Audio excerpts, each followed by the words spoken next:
এগুলো খুব বড় এক্সপ্লোসিভ, মানুষ মারা পর্যন্ত যায়। এটা বুঝছো কত বড় করে বিস্ফোরণ হচ্ছে দেখেছেন?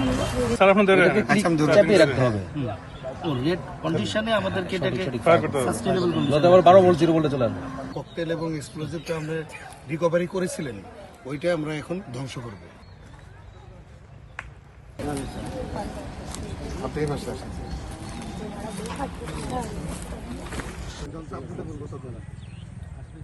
আগে না, আগে না। ওকে। ফায়ার ফায়ার হিস্টোরিক্যাল মোমেন্ট করা। চমৎকার ব্লাস্ট হয়েছে না?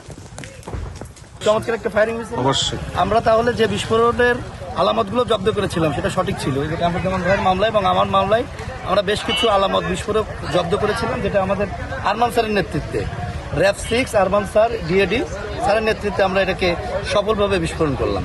স্যার এটা সম্পর্কে আপনি কিছু বলুন। এখন আপনারা যেটা দেখলেন সেটা হচ্ছে জব্দকৃত মালামাল আমরা যা পেয়েছিলাম এগুলো সবকিছু আমরা ধ্বংস করেছি আমাদের র্যাবের পক্ষ থেকে।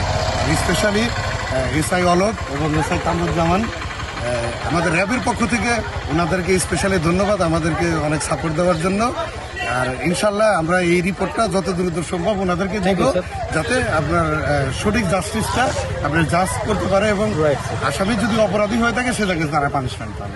ক্লিংকার বেশি থাকলে সিমেন্ট বেশি খাঁটি। আনোয়ার সিমেন্ট। তো এখানে আমি আসলে আমার কাছে ককটেল ছিল মোট 3টা, 2টা ছোট ছোট, একটা একটু বড়।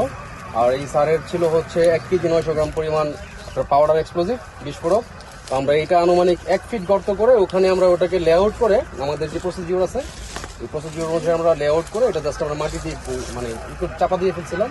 অ্যান্ড বাকিটা তো আপনারা ভিডিওতে দেখবেন। আপনারা ওখান থেকে সুইচ করার পরে যে বিদ্যুৎটা আসছে এটার মাধ্যমে ডেটোনেটর এই জায়গাটা এক্সপোর্ট করছে। তো দেখেন ধ্বংস করার পরে এ হচ্ছে আপনার বড় একটা ছোট একটা গর্তের মতো হয়ে গেছে। তার মানে যদি আমরা গর্তটা যদি আমরা 3 ফিট নিচে দিতাম দেন এটা আরো অনেক এরিয়া নিয়ে হতো। মানে আমাদের জব্দকৃত যে এক্সপ্লোজিভ ছিল আমাদের কাছে এগুলো টোটালি ধ্বংস করা হয়েছে।